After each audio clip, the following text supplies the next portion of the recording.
I love it. Here's Molly with our message. Hi, everybody. Okay, I am not going to fill the air with my hot breath talking about the air conditioning and what's going on. We'll give updates later in the week, but we're here. We made it, and I'm going to be watching.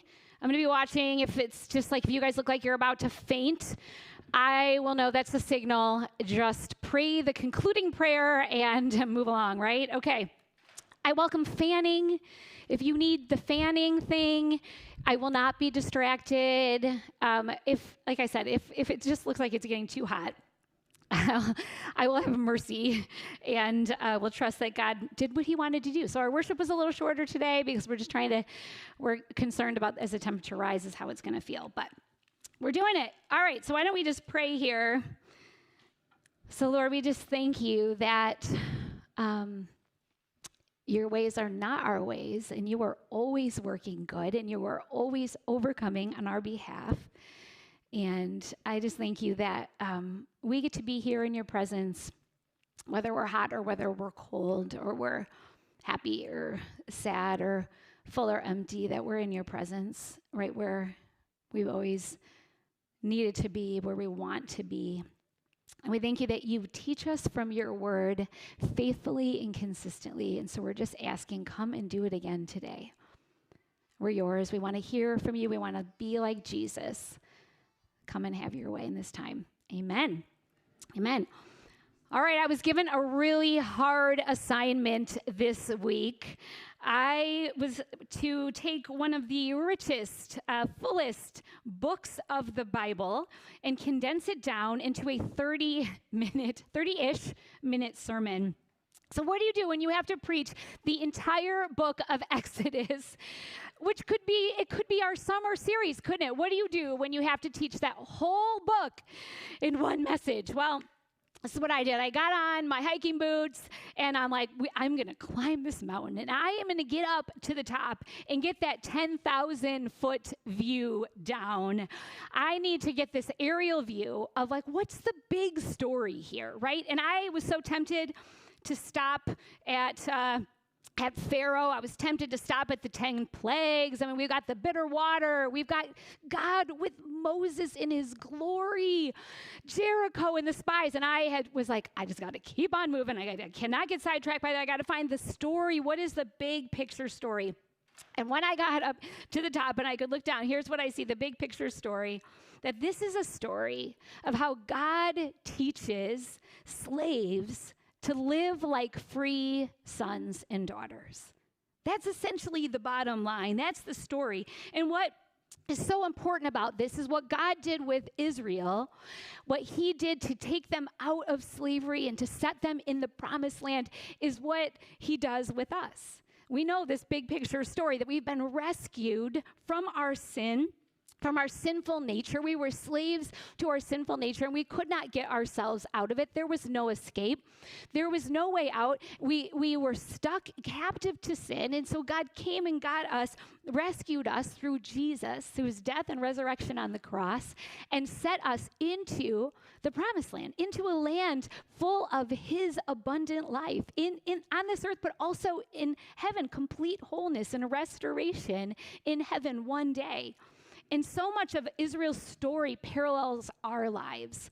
Who God was for them, what he did with them, is who he is for us and what he is doing still for us today. Because every one of us, we all have part of Egypt still to leave behind.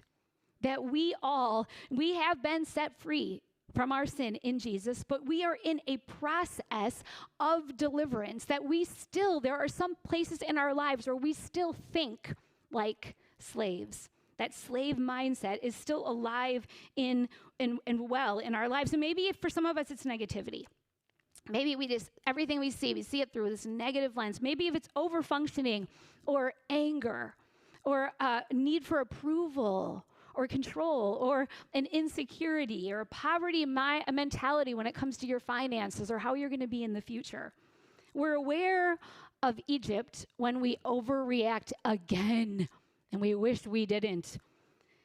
We are aware of Egypt when we want to be that non-anxious presence in that person's company, and we just can't. We are aware of Egypt when we are just so tired of our circumstances dictating our mood, when we spend too much time hiding or escaping or turning to that habit to get what we need. We've been set free, but we return back to Egypt. We come back to that mindset again and again. So how does God actually do this? How does he do this? How does he take ordinary people who had lived their whole lives thinking like slaves, acting like slaves for generations, and how does he teach them to live free? That's the story. That's what we're going to try to uncover today. Well, here's the bottom line picture of how God does this. Well, he walks them through a wilderness. That's what he does. That's how he takes ordinary slaves and he makes them into free people. So every stop along the way in this wilderness journey with God essentially exposed another place where they were continuing to live out that slave mindset. And at every stop, that was exposed, but also they got to find out who God really is, who God is for them. God revealed another spot, another truth about who he was. So in this Exodus wilderness, we're going to look at 3 snapshots, and we're just going to take 3 stories, and we're going to look at another place where Egypt was still living in the Israelites, and at the same time, who God revealed himself to be. So let's start with our first one, our first lesson, because this is how freedom happens, okay? This is how freedom happens for us. So the very first lesson came almost immediately for these Israelites that were taken out of Egypt. And they walked off the job years and years as slaves in Egypt. They walked off the job with the gold, with riches on their arms and in their ears. And they've left. And as soon as Pharaoh realizes that his whole labor force has just left, he realizes what has happened. He is hot. He is so mad. I don't know, is it spicy or salty? What's the difference? He's well seasoned. He's well seasoned at this moment, and he comes after them, and he gets his chariots, his massive army. He's coming after the Israelites, and the Israelites know that he's coming behind to take them back, and they look ahead, and all that they see is a Red Sea, and they are stuck. They are trapped. There is no way through this. And so as they're stuck with the sea in front of them, the slave mindset starts talking. Here is what it says in Exodus 14. So as Pharaoh's approaching, Israelites look up. They see the Egyptians marching after them. They are terrified, and they cried out to the Lord. They said to Moses, "Was it because there were no graves in Egypt that you brought us to the desert to die? What have you done to us by bringing us up out of Egypt? Didn't we say to you in Egypt, 'Leave us alone, let us serve the Egyptians'? It would have been better for us to serve the Egyptians than to die in the desert." I mean, do you hear Egypt in their voice? That accent is so strong. God miraculously delivered us, but now we're cooked. Now there is no way through. Now we are trapped. There is nothing that can be done right now, right? Like I imagine that they were like, I have to save myself from them in the sea, and I can't. It's hopeless. It's impossible. And so God answers. And this is what he says: "Do not be afraid. Stand firm, and you will see the deliverance the Lord will bring you today. The Egyptians you see today, you will never see again. The Lord will fight for you. You need only to be still." The Lord will fight for you. You need only to be still. That word still in the Hebrew, it means to remain quiet. It means to rest. The word they actually used back in this day, the picture was if they were engraving on stone tablets or inscribing on stone tablets, this was the word, still. And I know we don't engrave anymore on stone tablets, but we do tattoos, right? This was the closest analogy I could think of. Think about being in the chair at the tattoo artist. You finally decide, I know the tattoo I want. It's the Thrive logo. You're sitting in the chair. You have one job, don't you? Be still. Be still. I think I have a picture of my oldest son first tattoo experience. Here he is. This is the picture. You just lay back and be still because the artist is at work. That's what God is saying. That's the word he is using in this. Don't move an inch. Can you imagine if Aiden was like trying to get up and help or see the process, right? You messed the whole thing up, right? Be still. Relax. Quiet everything. Quiet the franticness. Quiet the need to get up and fix. Quiet the fear, the anxiety. But God wanted to do for this nation in a pickle, he had one instruction: be still. Be still. The slavery mindset says this: I have to part these waters myself. I have got to make a way through. I have to escape this. I have to save myself. I got to part those waters on my own. Being still is really hard for us as humans. I know this. It is really hard for us as humans because when we are still, the lie that we buy into is that in the waiting, we're not doing anything. Nothing is happening. We're not doing anything. God isn't doing anything. Nothing is happening. The truth is that you are doing the most important thing. You're not doing nothing when you are waiting. What you're actually doing is you are putting your trust into the ability of God. That's what you're doing in the waiting. It's not nothing. It isn't that nothing is happening. Waiting patiently in the stillness is living by faith, isn't it? It's living by faith, and faith is the foundation of our spiritual life. It's what God asks of us. Stay in faith. I'm pleased with your faith. Faith is the substance that gets heaven to work, isn't it? Faith is what attracts heaven to work, and that is the answer that we want when heaven is working on our behalf, isn't it? That's what we're looking for. So here's what I want us to do in this moment. I want you to imagine in your life, what is your Red Sea moment? Is there one situation that you would fight? You would do anything to change. You would do anything to get out of it. There's one thing that you would wish had an entirely different storyline to it. You've been fighting hard to get the desired outcome. All your best solutions. It's the thing that you think about in the middle of the night. You wake up and you're carrying it again somehow. You've tried everything. Maybe you even have said, I've tried everything. That's your clue. This is your Red Sea. Now, here's what I want you to do with that thing in mind. I want you to just close your eyes for a minute. And I want you to be still. I want you to literally let your body, your mind, your emotions, just let it go silent. I want you to picture the engraver trying to inscribe across the situation. And he's saying, be still. Some of you, I think you need to let your arms rest. Like literally, like just let your arms rest. Let your heart sink down into the quiet. And as your arms rest, God's arms come around you and surround your life.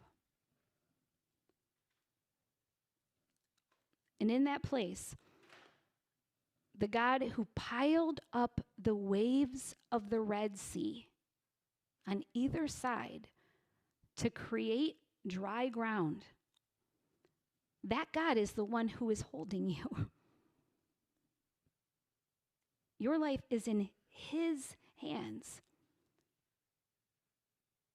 And I hear the Lord saying, as you're still, his love catches you and overtakes you. So while your eyes are still closed, let me ask you this. How does it feel to have the one who piled up the sea,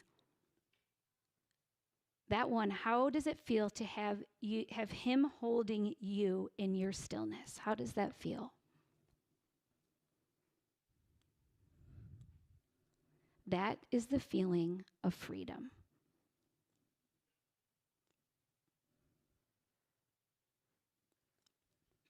Okay, that you can open your eyes. I wanted you to see it. to feel it, to have a vision for what that is like. Freedom trusts God to make a way through the impossible. And freedom begins when I rest. Freedom begins when I remain quiet, when I get still, when I sink down into the deepest place of faith and trust. We don't know how he's going to do it. No one expected the Red Sea to be parted so they could walk. No one expected it. What God is going to do, I'm telling you right now, you are not expecting it. How he's going to solve that, what he's going to do in your life, you cannot expect it. You can't ahead of time. But here's the bottom line. Freedom trusts God to fight for you. Freedom trusts God to fight for you. Okay, that's our first snapshot. And you would think, after taking them out of Egypt, after doing that with the Red Sea, that they would be just on their way, like skipping and leaping on their way to the promised land, right? Well, this little bit of freedom, this little bit of trusting in the Lord did not last very long. Because here's the thing about slavery. One miracle doesn't necessarily erase a slave mindset, does it? An old way of thinking. So here we are a few days later, and Israel now has a new problem. It wasn't that they heard the massive army coming behind them. They heard a really loud sound, but it was a rumbly in their tumbly, right? They have these empty stomachs. And once again, the slave mindset starts talking. And here we are in Exodus 16. So in the desert, the whole community grumbled against Moses and Aaron. The Israelites said to them, "If only we had died by the Lord's hand in Egypt. There we sat around pots of meat and ate all the food we wanted. But again, you have brought us out into this desert to starve this entire assembly to death." That's the slave mindset talking. And God answers, and he says this, "I will rain down bread from heaven for you." I love that picture of raining it down. It is like abundance, isn't it? And he's raining down food, bread. He's not raining down the supplies, and then they have to spend all day making it and then do all the dishes. No, it is ready to go. They just had to go out to camp, gather it, and eat it. And they had everything they needed for the day, right? So, again, amazing. Does this solve the slave mindset? Like, are they now like, yes, God, you're going to do this, right? Well, Numbers 11, we get to see a few days later, Numbers 11, the rabble with them began to crave other food. And again, the Israelites started wailing and said, "If only we had meat to eat. We remember the fish we ate in Egypt at no cost." No cost, you are slaves. Okay. Also, the cucumbers, melons, leeks, onions, and garlic. But now we have lost our appetite. We never see anything but this manna. Okay, so they're now dreaming of slavery. Like, what is going on here? In verse 6, it says, they said, we lost our appetite. I love the play on words. And in Hebrew, that actually means our soul has dried up. Like there's no zest for life. Like they are like crusty, dry souls. How have they lost their zest for life? Here is the answer. We never see anything but this manna. That's what this tantrum is about. Too much manna. Manna, manna, manna. All we see is manna, right? Like, this is mind-blowing. Okay, so the name manna in Hebrew, do you know what it means? What is it? Exactly. What is it? It came down and they were like, there's no language for this. What is it? Is what they called it because it had never existed before. So God is like chefing in heaven and he sends down something that does not exist to feed them. And so it's like this most amazing thing. It's miraculous. It's never been done before. And again, every morning when the dew comes, they just go pick it up. Yet, so they have this miraculous, never seen before thing. Yet, somehow, every time they see it, they lose their appetite. This is like crazy to me. Why? Well, here's what it says in this little bit of scripture. They craved other food. They craved other food. They're disappointed, and they wanted something else. They wanted something else. It is not good enough. In fact, this miraculous food is offensive to me, right? That's what they're saying. We wanted something else. I want what the Egyptians are eating. It should be better than what I have. I want the fun the world is having. I want what their life looks like. At least that trip to Greece that I'm watching on Instagram, I want that life, right? Like that's what I want. I wanted different. I wanted a different job, a different family life, a different body, a different history, a different future in view. So we live like slaves when we partner with negativity, discontent, dissatisfaction in a life surrounded by manna. In a life surrounded by manna. So how do we move toward freedom? This is what we do, guys. We don't minimize the manna that has been spread out in our lives. We cannot minimize the manna that's spread out. We go and we gather it every morning. We look for it, just like them. We collect it. We go find the miraculous answers, the miraculous provision that God has provided, the tokens of his goodness that he just brought within our reach. We go gather them, and with everyone, we just notice he is providing for my life. He is providing again. Look what he is given. He is still the manna maker in my life today. And when we scoop it up and we look at it and we let it bring us to awe. Look at what God has done. Look what he gave into my life. So what I want you to do is this. I want you to start an ongoing manna list. Because what I want you to do is I want you to start paying attention to the manna. Because what you attend to in your life is what grows, right? What you give your attention to is what grows. And I really believe that we live in a society of spiritual ADD. I truly do. I believe that we were called to attend to the inbreaking kingdom of God that happens all across our lives. But at the same time, I just see this so clearly. The world is getting more and more and more outrageous. It is. Like the things that we expect now out of our lives and what people are doing with their lives. And again, like the vacations, I know, I went down the rabbit hole on Instagram of watching people's vacations this week. Like it's crazy. It's getting more outrageous, guys, and we are watching. And the enemy is clamoring for our attention. He is. What you attend grows. So what do you attend to in your day? What are you giving your attention to? And does it lead to gratitude to what God has given, or does it lead to the slave mentality of discontent? Are you attending to your money market account? Are you attending to your trends on social media? Are you attending to your calories, your steps? What are you attending to over and over again? Maybe it's a business account. I don't know.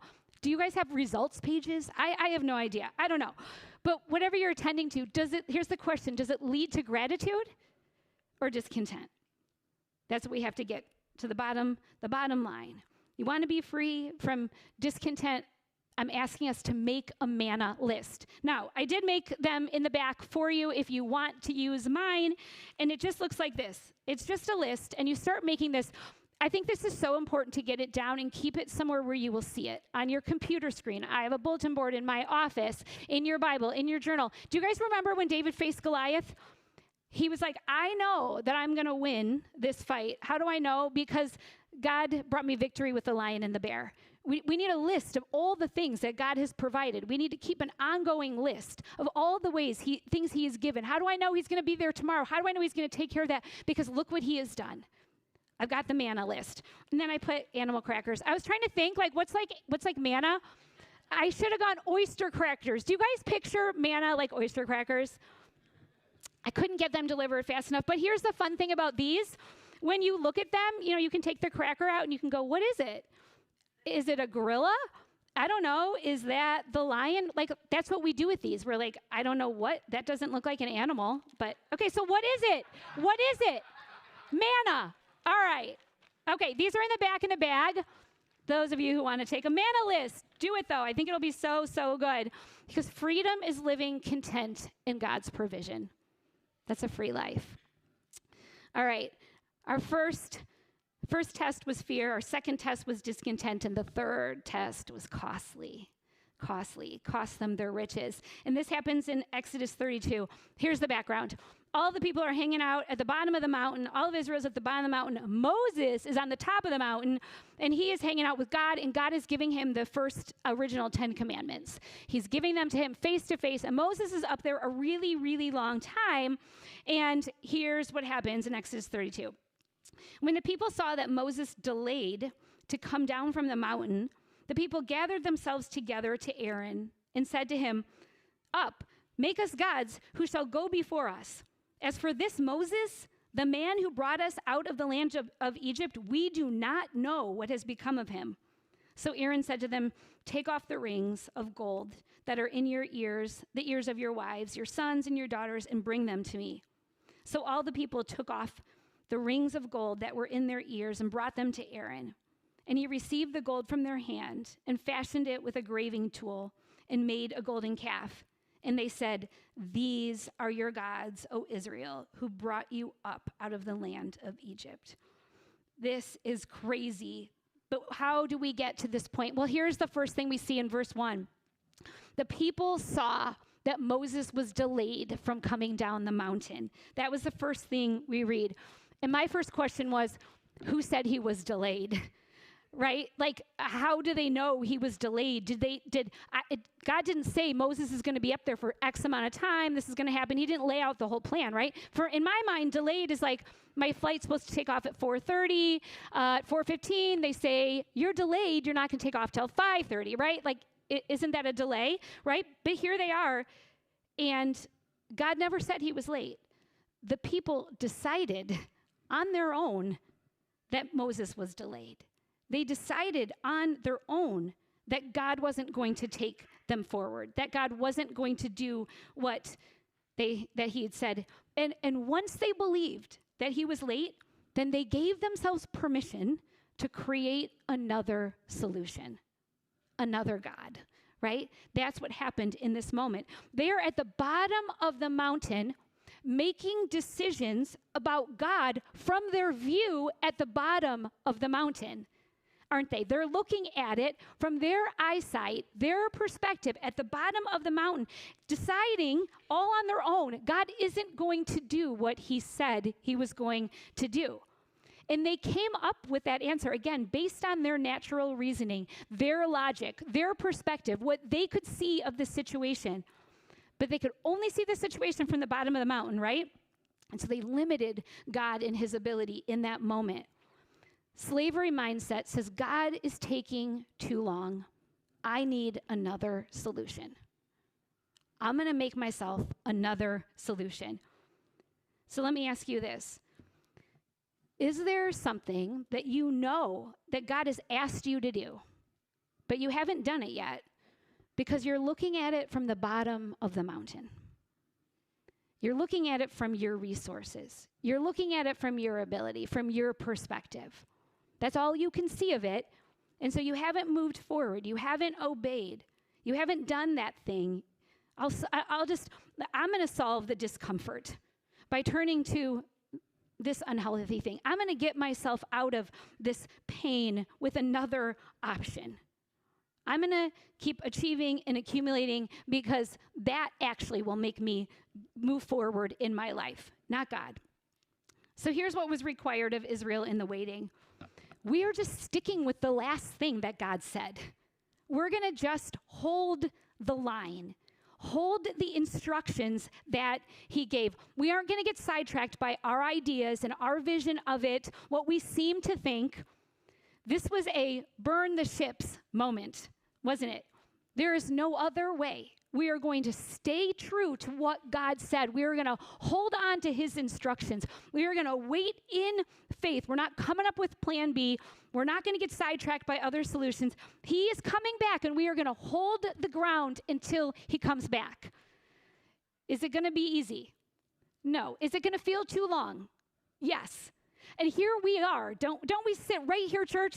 Like, we are waiting. God, like, how much longer until you do this, until you restore this, until you come through, until you bring revival again? How much longer, God?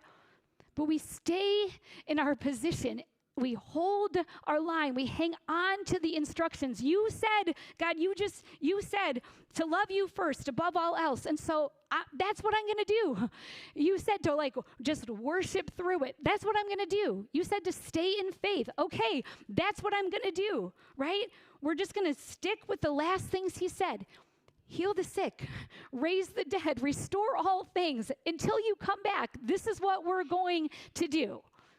At the bottom of the mountain, church, and I know that at the bottom of the mountain, it feels like there has to be another solution. Should we just do this other thing? Should we just make life about this fun instead? Because that's just an easier way through. I get it. I know that. Slavery says, I don't understand.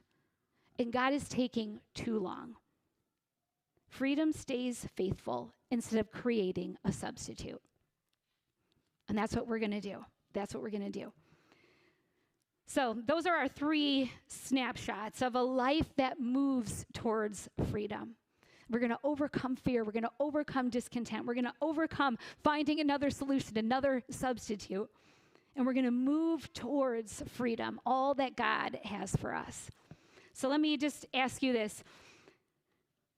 As we're thinking about this, I want you just to kind of look back and find out, where is God inviting you to leave Egypt behind?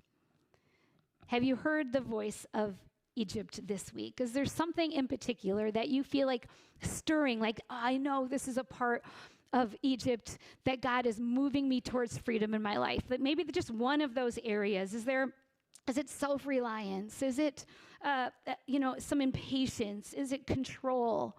Discontent? What I'm asking you to do is just, in the Lord's presence, just be honest with him, right? Like, I love the first question he asked Adam was, where are you? Can we just start with, where are you right now? Because God's going to move you towards freedom. There's a next step towards freedom. So why don't we stand up?